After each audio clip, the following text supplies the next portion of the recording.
Ibu yang kami hormati dan kami cintai, karena sudah meluangkan waktu hari ini juga alhamdulillah sebuah kesempatan yang luar biasa, dan kita nampaknya masih menunggu sebentar lagi saja Bapak Ibu karena ada tamu-tamu undangan yang juga sudah berada di jalan, hanya tinggal kurang lebih sekitar 5-10 menit lagi akan hadir di sini.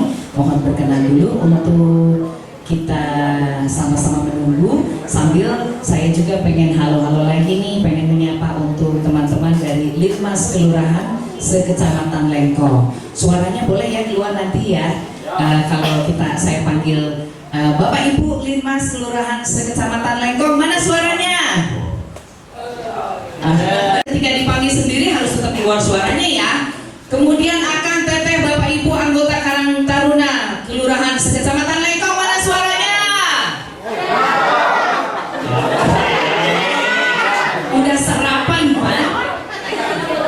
Oke, kita ulang lagi ya. Mas kalah sama yang Litmas tadi, walaupun sedikit harus kelihatan banyak, boleh disupport sama yang lain biar tetap konsentrasi. Bapak Ibu Litmas Kelurahan sekecamatan Lengkong, mana suaranya?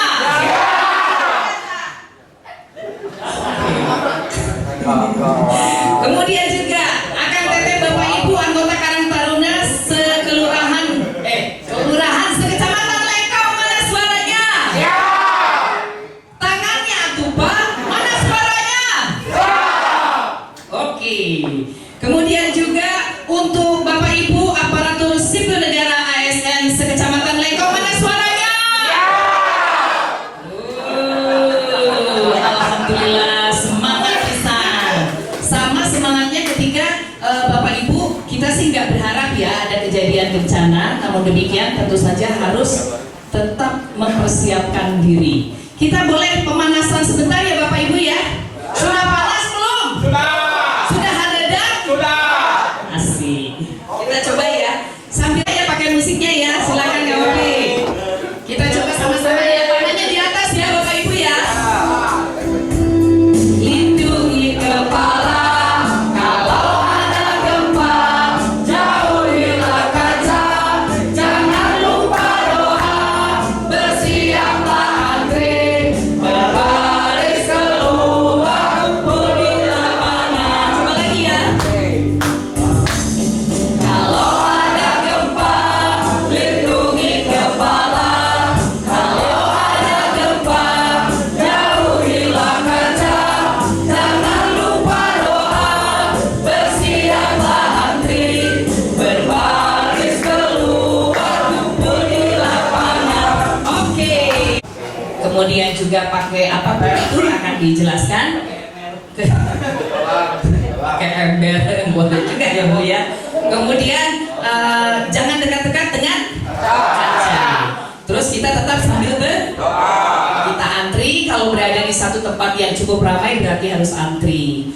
Baik, kemudian juga kumpul di lapangan itu adalah titik evakuasi. Bukan demikian Pak Litmas? Oke.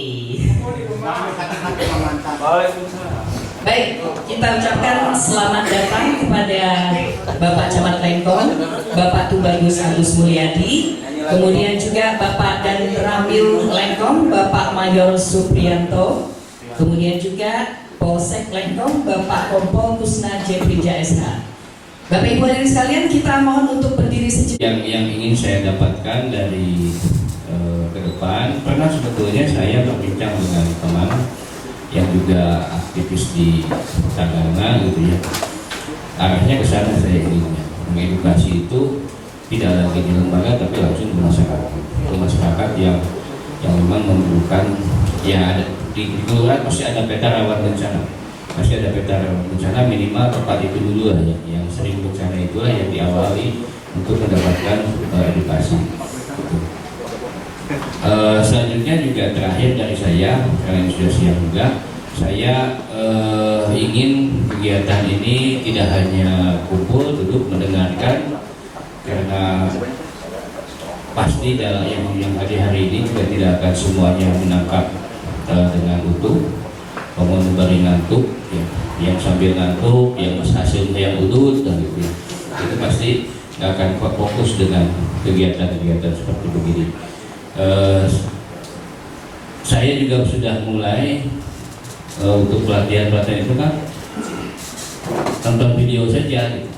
Nah, dengan nonton video juga nonton ya film-film pendek yang dengan nonton mereka paham, dengan menonton kita paham, cukup waktu juga cukup pendek, kita bisa mengapresiasi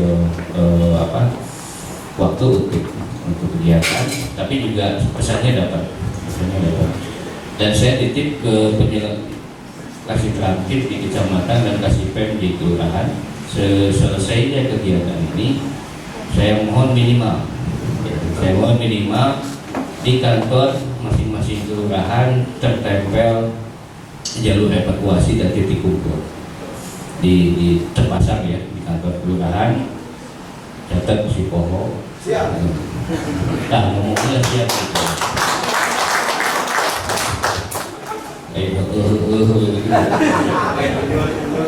Kayak lagi kasih pen siap dong. Siap. Ya, itu sekali. Ini sudah mulai ada yang kosong nih.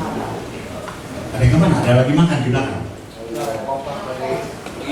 Lagi ngerokok. Itu bencana paru-paru tuh ya.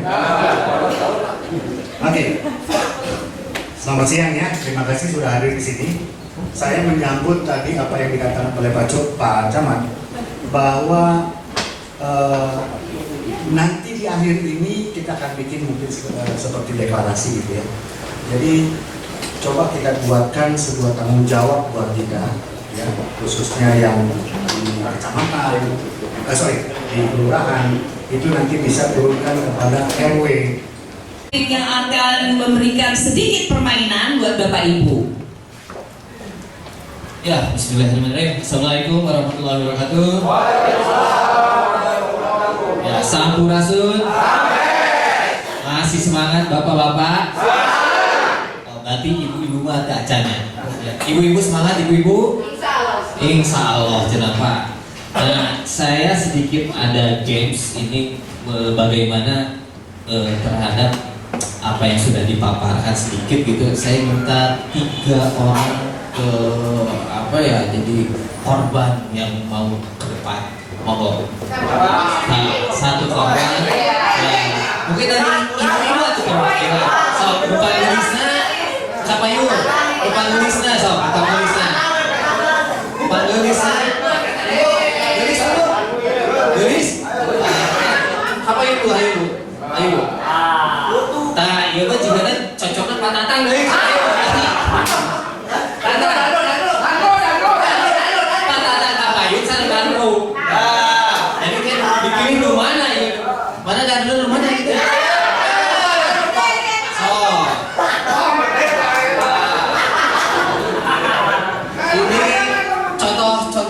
korban perasaan maksudnya kan, tenang ibu Panggewisna makanya di YouTube kan. Nah di sini kita akan mencoba sedikit simulasi terhadap akan terjadinya bencana nanti. Nah dari saya di sini ada satu kartu deck, mungkin bisa dipegang Pak, Bu, Om. Nah, mulai disakuan, keluarin kartunya. Kartu menuju surga. Kartunya dikeluarkan. Kartu aja.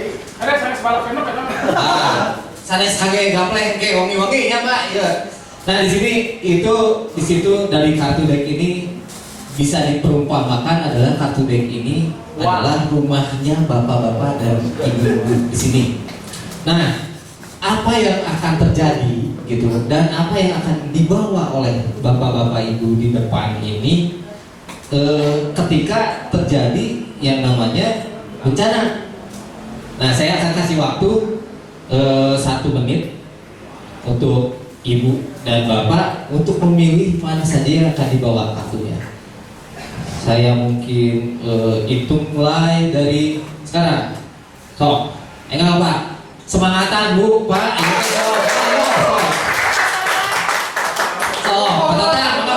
Pak Andrew, ibu sok enggak Bu, nyanak nama ibu sok simpenan Bu, sok enggak. Ayo. Berarti mah. Sok enggak. Waktunya setengah jalan lagi. Kalau kebayang gitu ya kalau kerusuhan apa gitu, apa yang mau dibawa gitu kan? Biasa. Ya, 10, 9, 8, 7, 6, 5, 4, 3, 2, 1. Ya, selesai. Stop. Tos, Bu. Yang tidak dipilih sudah, Bang. Jadi kita tahu nih. Cok, yang tidak dipilih pisahin. Mau mulai dari siapa dulu yang kita lihat? Oh, Danru. Nah, kebayang nggak Danru ini sangat luar biasa. Berarti kan Danru ini memimpin berapa orang, Pak? 10. Oh, 10 orang Danrunya. Hari ini bukan ininya semua, anak buahnya semua. Anak nasab dulu kan? Oh, bukan. Tapi aku ya. Nah, ini kebayang nggak seorang Danru gitu kan ketika bencana dan di rumahnya akan membawa apa gitu? Yang pertama yang saya lihat ini adalah bawa gas 5,5 kilo. Kan bencana ini bawa ya gas. Ada kompor buat tungku, buat kipas gitu ya. Air minum, gas. Ada lilin. Buku nikah, atas nikah Pak? Oh 2 kali cina. Nikah, ada fluid, ada sleeping bag, tinggal itu, canak sleeping bag. Ada tenda, tinggal itu. Nah, ini luar biasa. Iya kejadiannya naon gitu. Padahal nana perahu karet tinggal itu. Habis aja. Hilang oke, pilih paling masak sih dan tomina cepat Cina. Ayo apar, tinggal gitu. Anak beas 25 kilo gitu. Gak boleh masak gitu. Tadi gua gak boleh masak. Nah, makanan jelas. Nah, iya luar biasa. Karena tadi melindungi kepala kan dalam gempa. Pada tuh nyanak dalam. Kalau bisa apa? Terus gitu. Lampu benernya bisa setrum tayo. Genset cana-cana. Belakangnya Danru ya. Karena masih ada pemajikan. Kali kalau Oh. Nah, ini kata tangga. Kan nulis terakhirnya. Nah, akhirnya kata tapi dia sayang keluarga, visi dalam keluarganya, maka dicanaklah minang-minang keluarga.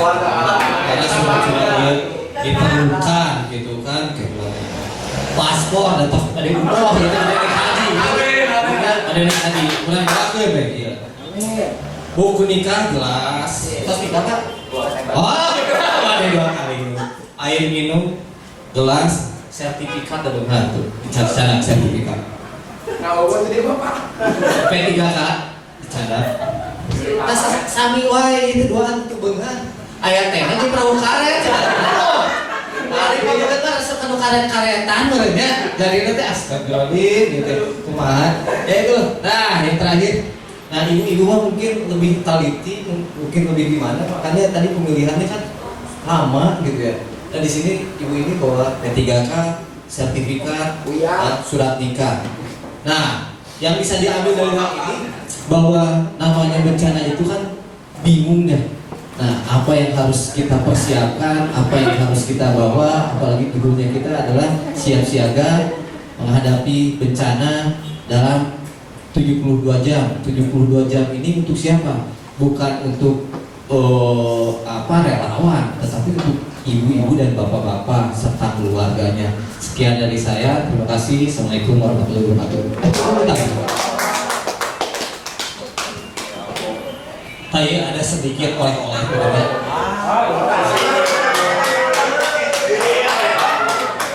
Ya, mangga lanjut.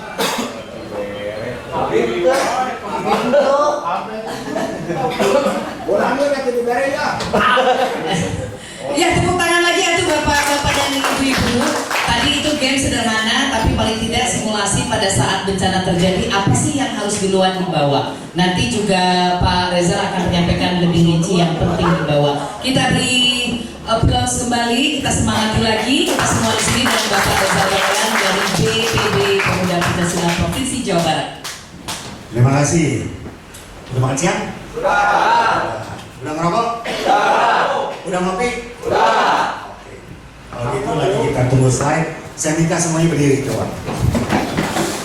Berdiri, kemudian balik kanan semuanya, hadap ke kanan. Nah, pencet masing-masing. Jangan segar.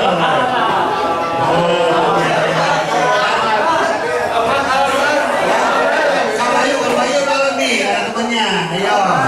Udah. Mana yang dulu? Mana yang dulu?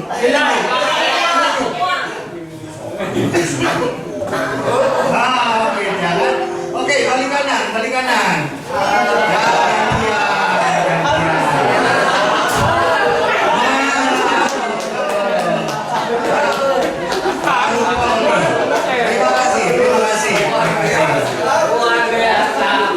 Udah, kalau mau lanjut nanti ke bagi tiga.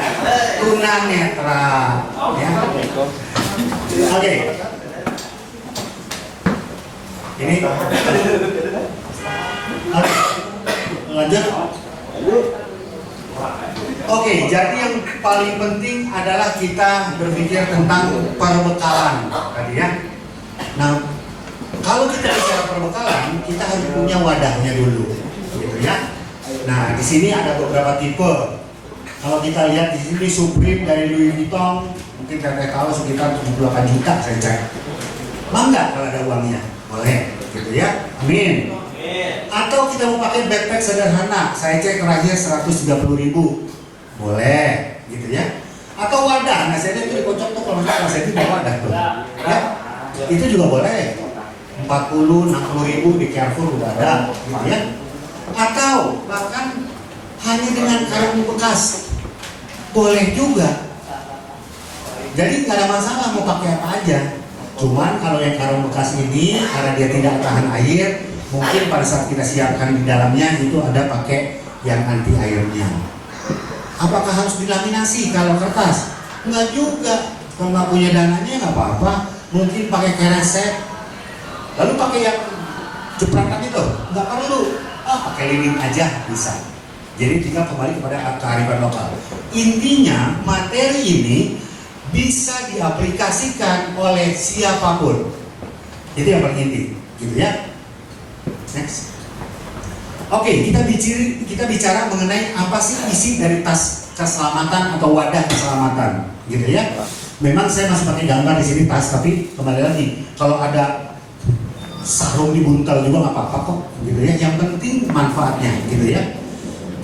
Di sini adalah pertama air minuman kemasan botol, gitu ya. Itu sekitar 1,5 liter. Kemudian makanan ini ada arti RTE, ini adalah ready to eat atau makanan yang tidak perlu dimasak. Jadi jangan bawa super mie, repot nanti kita masaknya, gitu ya. Kemudian pakaian ringkas. Kemudian sarung ini menarik ya.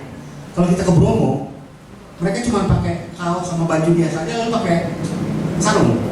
Mereka tahan dingin. Saya nggak tahu tuh, tapi ya itu sakti buat saya tuh ya. Kemudian lilin dan senter ditambah baterainya, ya kita siapin. Ada juga korek api, fluid, alat kebersihan diri, pisau lipat, P3 kan tambah arang, dan masker debu. Saya bicara khusus masalah arang. Ada yang tahu nggak manfaatnya arang? Pada saat kita butuh air untuk selamat, selama air itu tidak berbau, tidak berasa, ya, kita bisa ambil dan taruh arang. Kalau nggak ada arang, boleh pakai norit. Ya, norit 1/10 kalau nggak salah. Kita cemplungin, tunggu aja, itu kita bisa minum. Itu bagus isi arang, dia akan menjedot semua racun-racun, gitu ya. Tapi jangan jadi jualan air isi ulang. Si Teteh udah masuk aja, pokoknya suruh beli arang, suruh pendapatannya, jangan deh. Ini buat kalau kita lagi surviving di keadaan darurat. Lanjut. Tadi yang standar ya. Sekarang kalau memang kita punya kesempatan atau kemampuan untuk mempersiapkan lebih, gitu ya. Kita bicara tentang air minum kemasan galon. Ya, tadi botol, sekarang galon kalau memungkinkan. Kemudian selimut atau kantung tidur. Api unggun portable sudah banyak dijual sekarang di toko-toko. Dokumen berharga, obat dengan atau tanpa resep, radio terestrial dan baterai radio kecil loh, maksudnya bukan yang streaming ya, radio yang dulu gitu ya, itu penting. Kemudian uang pecahan denominasi kecil, gitu ya. Jadi dangdut gak usah bawa uang dolarnya, itu disimpan jangan, uang kecil. Oke, buku menggambar atau buku mewarnai cerita, alat tulis dan disesuaikan dengan kebutuhan masing-masing, gitu ya. Next, boleh.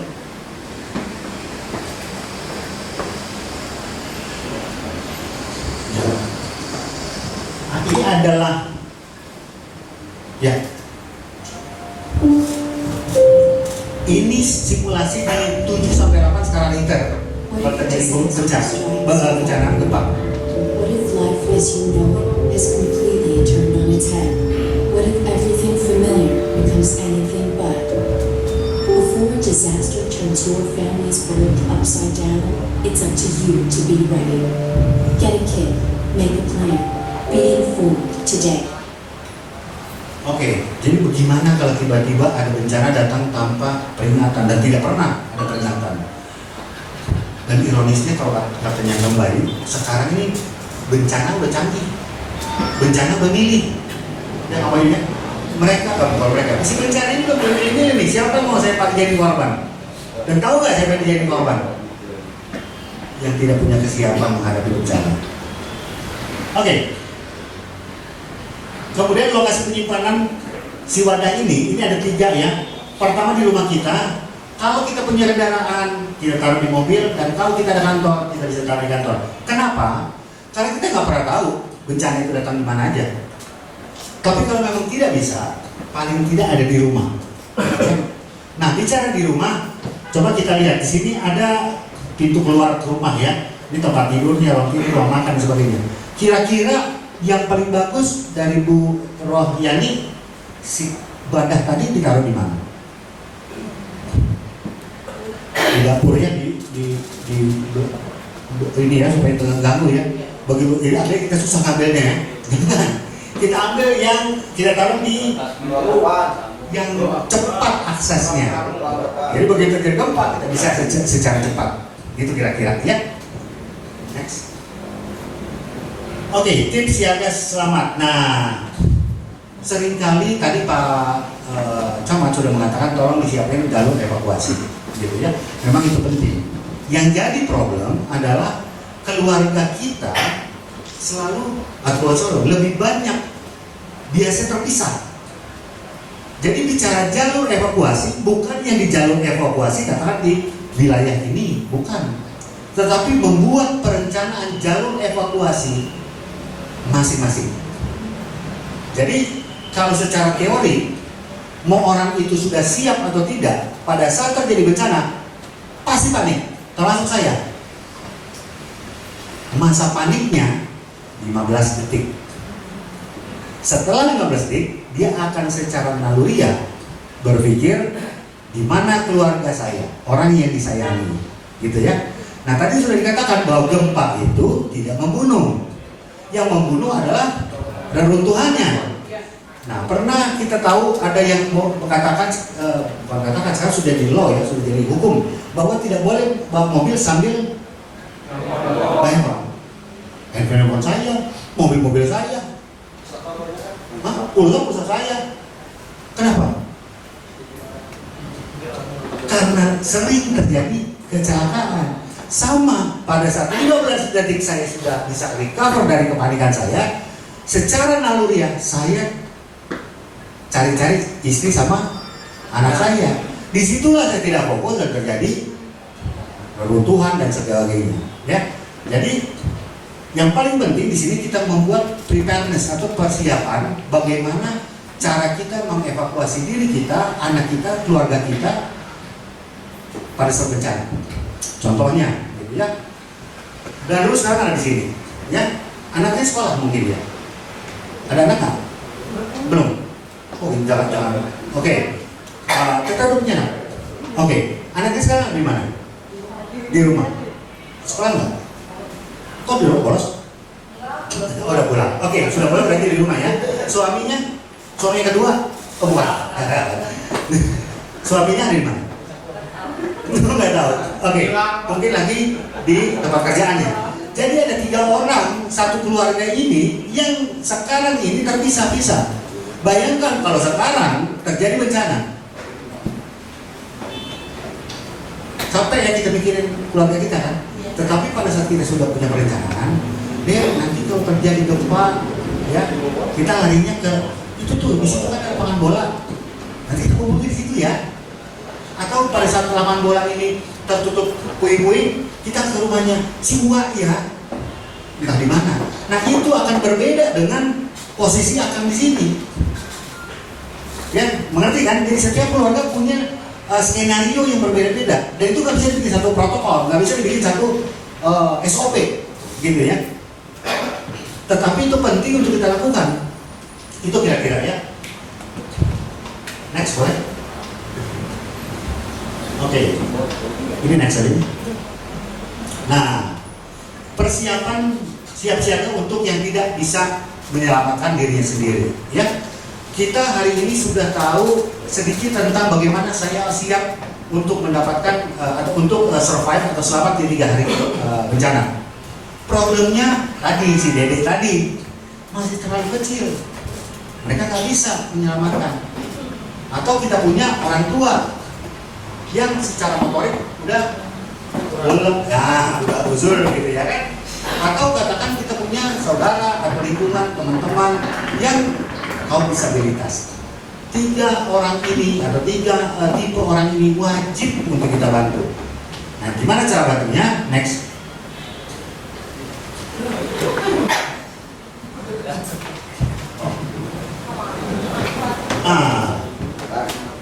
Jadi tentu saja anaknya Teteh tadi berbeda dengan anaknya Akang. Kebutuhannya pun berbeda, umurnya pun mungkin berbeda, gitu ya. Bayangkan yang disiapin sama si Teteh ini adalah pakaian untuk umur anak 3 tahun semuanya. Kan nggak bisa dibikin satu protokol, berarti ya, pakaian untuk 3 tahun kan nggak bisa, beda. Jadi disesuaikan ya. Kemudian juga mungkin mereka punya katakan obat-obatan, gitu ya, panas yang untuk anak kecil. Ini cuma siapin obat buat kita, anak kita nggak punya obat-obatan, kayak gitu ya. Kemudian boleh kembali lagi. Ini gimana?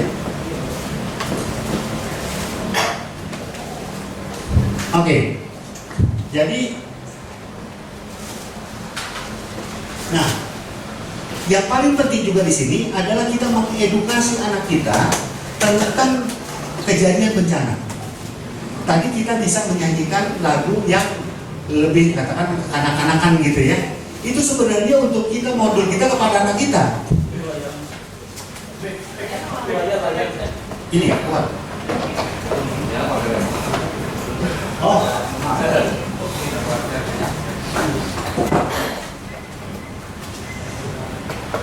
oke, jadi kita harus ajarin anak kita tentang mungkin ada bencana, tetapi dengan cara yang tidak menakut-nakuti. Ya, jadi jangan nanti deh, itu kalau gempa kita akan mati semua. Jangan itu, ya. Bisa dengan tadi lagu-lagu dan lain sebagainya, sehingga mereka siap. Mereka tahu, oh kalau bencana harus seperti ini. Karena problemnya pada saat anak-anak tidak diatur, kita juga siap, anak kita rewel, kita tidak ribet sendiri. Sama juga, gitu ya. Next, boleh. Begitu juga lansia ya. Mereka ini sudah punya keterbatasan dalam bergerak, gitu ya. Kadang-kadang, ya suka kesel dalam hati kita, gitu ya. Tapi pada saat bencana lalu biarin aja, gitu mereka kan nggak bisa. Yaitu orang tua kita, atau mungkin tetangga kita yang memang selusur. Kewajiban kita nih untuk kita berikan bantuan, ya. Mungkin mereka perlu kursi roda. Tanyakan juga kepada keluarganya atau kepada kita yang tahu bahwa dia ini punya kebutuhan apa. Sumpahnya, oh dia ini sudah kena diabetes, mungkin perlu insulin. Jadi obat-obatan yang khusus untuk mereka kalau kita siapin. Bukan karena mereka tidak mau, mereka sudah tidak bisa. Ingatlah pada saat kita muda dulu, mereka yang ngurusin. Kewajiban kita ngebayar apa? Investasi orang tua kita dengan penuh rasa kasih sayang diurus. Nah sekarang kita yang harus mengurus, gitu ya. Next boleh? Oke. Kemudian juga persiapan untuk kaum disabilitas yang saya katakan ya. Nah prinsipnya sama, gitu ya. Mereka ini punya kebutuhan khusus. Apa yang mereka butuhkan kita lakukan. Dan kemudian pada saat kita evakuasi mereka, itu jangan kita bawa di mana. Kadang-kadang kita merasa kasihan, gitu. Tetapi kita tidak punya kemampuan pada saat emergency atau darurat. Jadi begitu kita ketemu, katakan puskesmas, kita titip aja. Karena mereka ini lebih aman apabila dengan orang yang sudah berkompeten, gitu ya. Next boleh. Nah, di sini sering saya katakan bahwa kadang-kadang Tuhan ini kita posisikan kayak Deddy Corbuzier, gitu ya, atau tukang sulap. Jadi begitu kita berdoa, gempa berdoa, tiba-tiba kita udah pindah ke Jakarta. Bukan begitu cara kerjanya Tuhan. Kita diberikan ilmu sama Tuhan, ya. Nah, pada saat kita sudah punya ilmu, maka apa yang harus dilakukan? Kita sebarkan, kita bagikan kepada lingkungan kita, gitu ya. Saat kita tahu bagaimana, sebarkanlah kepada sesama, tunjukkan caranya, ajarkan tahapannya, dan ajak terlibat dalam kegiatan mempersiapkan diri. Itu intinya ya. Next. Tadi Pak Camat sudah menyinggung sedikit gitu ya. Bagaimana kita bisa menyebarkan? Kenapa kami tidak mau untuk memberikan penyuluhan kepada masyarakat? Tadi ada Kang Reza dari PMI. Dia bilang, Kang, kalau saya sendirian, mereka ada 7 personil kalau nggak salah ya. Kalau kalau saya 2000 itu 2000 jiwa yang harus dia handle. Saya pikir ya itu masalah kita bersama, nggak bisa kita handle, ya kan? Jadi caranya apa? Saya mau untuk menyuruhkan kepada bapak-bapak, ibu-ibu. Tapi yang saya bilang tadi nggak ada yang gratis, harus dibayar. Tapi bukan pakai duit, bayarin dengan perhatian supaya bisa disebarkan pada saat pengajian, ronda malam, ya, atau katakan arisan RT RW gitu ya, atau ada kumpulan komunitas. Daripada kita gibah atau katakan gitu ngomong yang kayak gitulah, mendingan kita ngobrol gitu ya. Kadang-kadang kita nggak kenal loh sama tetangga kita. Ini Bandung sudah jadi kota metropolitan. Ya pernah kejadian waktu pencoblosan itu, saya ngobrol-ngobrol, ternyata tetangga saya. Ngebayang nggak kalau tiba-tiba terjadi bencana, saya sama dia kan korban, tapi saya nggak tahu bahwa dia tetangga saya. Padahal statistik menunjukkan bahwa nomor 3 adalah diselamatkan oleh tetangga. Yang pertama adalah tadi apa? Diri sendiri. Yang kedua, keluarga. Yang ketiga, nggak mungkin orang saya nggak kenal, kan gitu ya? Atau dia kenal, tapi dia nggak tahu profil kebutuhan saya dalam perencanaan kebencanaan. Kan ngeri kan? Jadi saya udah rapat sama anak saya, namanya Junior, saya bilang, Junior, pokoknya nanti kalau terjadi bencana, nanti bilang sama tetangga, anterin saya ke Binok ya, di Binok gitu. Oh iya, dia udah tahu gitu ya. Tapi saya nggak pernah ngobrol sama tetangga. Begitu kejadian si bencana, nggak dianterin tuh anak saya ke si Binok itu. Betul apa nggak? Saya santai aja, yakin, wah tenang aja, anak saya udah pasti di Binok, pasti dianterin. Nah ini perlunya komunikasi, ya. Kita siap, tidak apa-apa. Seperti itu mungkin, nah, mungkin bisa menjawab ya. Nanti saya bantu di slide berikutnya. Begitu mungkin Kang Reza. Ya, nuhun Kang Bayu dan juga Pak Reza. Untuk pertanyaan berikutnya dari sebelah. Mantap. Tepuk tangan untuk Pak Tatang yang tetap semangat. Nuhun Pak Tatang, mangga. Assalamualaikum warahmatullahi wabarakatuh. Saya datang dari Kelurahan Belantang. Melanjutkan pertanyaan yang Cesar Lembang, Pak. Mengenai masalah Cesar Lembang, apakah di Kota Bandung sudah ada alat yang dipasang untuk mengetahui pergerakannya? Terus sama early warningnya apa? Ya. Terima kasih.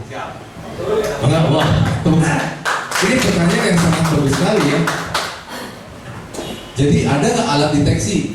Ada alat deteksi. Kita menggunakan GPS. Makanya kita bisa tahu bergeraknya itu sepanjang apa. Itu menggunakan GPS, alat deteksinya. Tetapi untuk early warning-nya atau peringatan dininya, sistemnya itu belum ada. Karena kita belum tahu kapan akan terjadinya. Tetapi kalau saya boleh mengutip perkataan dari Dr. Iwan Megano, beliau pakar di kegempaan di ITB. Jadi gelombang gempa itu ada dua gelombang, ada sifatnya ada gelombang P, ada gelombang S kita menyebutnya. Kalau gelombang P itu biasanya 10 detik sebelum ada gelombang S yang biasanya merusak. Biasanya gelombang P itu biasanya namun orang kerja gempanya. Tah kata gelombang P. Selama 10 detik itu sebelum kita menyadari akan terjadi gelombang besar, itu sebetulnya sudah ada early warning sistemnya. Itu digunakan di sektor-sektor vital seperti di kita tadi PLN bakal mematikan seluruh jaringannya. Lalu di dekat ITB, di dekat kebun binatang ada batan nuklir. Itu digunakan, mereka itu sudah gitu. Jadi untuk kesiapsiagaan ini memang belum ada karena hanya 10 detik. Apa yang dilakukan 10 detik sebelum terjadi gempa? Update status bu, selfie.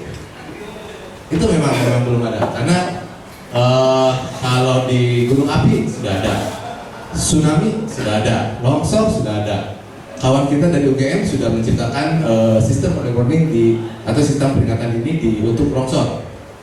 Bu Dikorita yang sekarang menjadi kepala BMKG itu beliau sudah menciptakan sistemnya.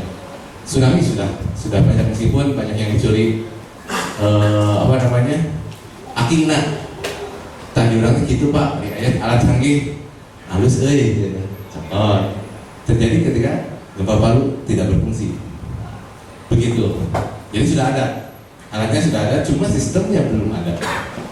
Jadi hanya menghitung ketika terjadi getaran misalnya